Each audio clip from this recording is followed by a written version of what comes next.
नमस्कार साथियों, आज का हमारा टॉपिक मारुति 800 जो अपने ज़माने की काफ़ी फेमस गाड़ी थी, जिसने सेल्स के सारे रिकॉर्ड तोड़ दिए थे। इसका लॉन्च बेसिकली 14 दिसंबर 1983 को भारत सरकार ने किया था।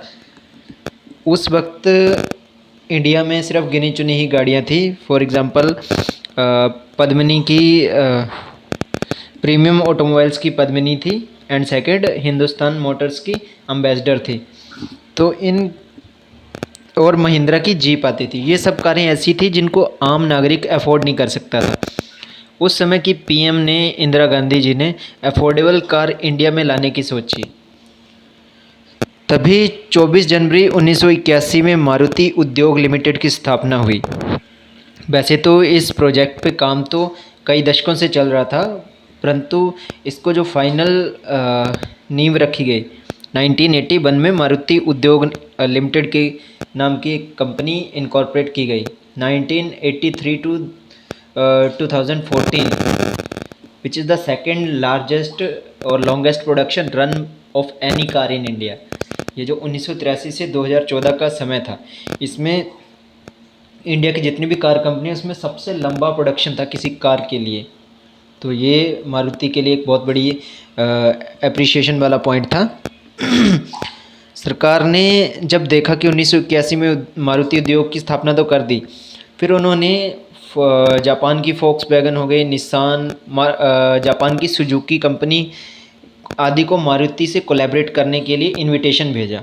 उस समय जापान की सुजुकी ने भारत सरकार की जितनी भी शर्तें थी उनको मान के काम करने की ठानी। जो स्टार्टिंग मारुति कार लॉन्च हुई थी उसका स्टार्टिंग प्राइस 47,500 था, 47,500 रुपये, जो कि अफोर्डेबल प्राइस उस समय के लिहाज से काफ़ी अफोर्डेबल था कार के सेगमेंट में। जब मारुति सुजुकी ने सारी शर्तें मान ली तो 1982 में ही इस मारुति उद्योग का नाम बदल के मारुति सुजुकी हो गया। अब इंदिरा गांधी काफ़ी समय से इंडिया में भी कार को लेके आना चाहती थी, तो उन्होंने इस प्रोजेक्ट पे पूरा डीपली इसमें इन्वॉल्वमेंट दिखाई। 1982 में जब मारुति सुजुकी हो गया तो 13 महीने की मेहनत के बाद मारुति सुजुकी 800 को लॉन्च किया गया, जिसकी शुरुआती कीमत आपको बता दी है 47,500 रखी गई थी। लॉन्च होते ही इसकी डिमांड इतनी बढ़ गई कि प्री बुकिंग में ही इसका प्राइस प्री बुकिंग का ही 10,000 रखा गया था उस समय, और 1 लाख प्री बुकिंग हो चुकी थी। अब पहली कार किसको बेचें ये डिसाइड करना इंदिरा गांधी जी के लिए काफ़ी मुश्किल था। तो उस समय एक लकी ड्रॉ रखा गया जिसमें पंजाब के हरपाल सिंह का नाम आया था। हरपाल सिंह को कार की चाबी उस समय की पीएम इंदिरा गांधी जी ने दी थी। फर्स्ट कार, ये जो फर्स्ट मारुति 800 थी, मारुति की पहली कार, ये जापान की S880 से इंस्पायर थी। इसके सिमिलर मॉडल जापान में भी ऑलरेडी बन चुका था। इसके फ्रंट व्हील की ड्राइव थी वो काफ़ी लाइट थी, उसको काफ़ी लाइट बनाया गया था, जो कि अदर जो कंपेटिटिव कार थी उनमें एम्बेसडर वगैरह में वो हैवी आता था। जो इनका फ्रंट व्हील ड्राइव थी। बुकिंग के लिए इसकी बढ़ती हुई डिमांड को देखते हुए इसकी बुकिंग इतनी लंबी चल जाती थी कि कस्टमर को 3-3 साल तक वेट करना पड़ता था। अब 3 साल तक का वेट करना पड़ रहा है तो जाहिर सी बात है इसकी ब्लैक मार्केटिंग भी बहुत हो रही थी। लोग धांधले से इसको ज़्यादा पैसे में बेच रहे थे, क्योंकि ख़रीदने वाले इतने थे और वो ज़्यादा पैसे दे के भी खरीद रहे थे। उस समय मारुति ने ओमनी और एक जिप्सी को भी लॉन्च किया, जो अपने सेगमेंट में काफ़ी हिट हुई थी उस समय भी। सेल्स के मामले में 21 साल तक मारुति 800 ने राज किया। लगभग 1983 से 2004 तक बेस्ट सेलिंग कार रही मारुति 800।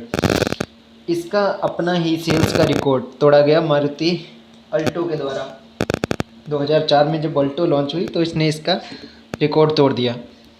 अब हम समझते हैं कि इसके इतना फेमस होने का क्या कारण था।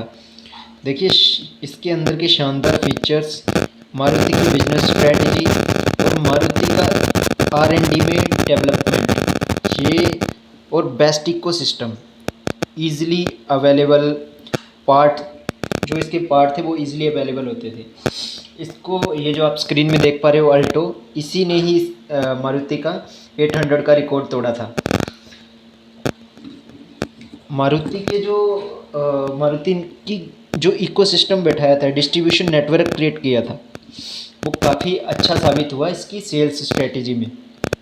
लगभग मैक्सिमम जगह पे इसके शोरूम अवेलेबल थी और इसके जो पार्ट्स थे इजीली अवेलेबल हो रहे थे। अब समझते हैं कि ये फेल क्यों हुई। अब फेल होने का एक रीज़न ये था, एमिशन नॉर्म्स। जैसे BS4 आया तो ये एमिशन नॉर्म्स में फ़ेल हो गई।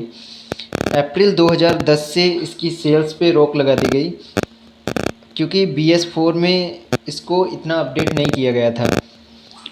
2014 में लगभग इसका प्रोडक्शन ऑलमोस्ट स्टॉप कर दिया था।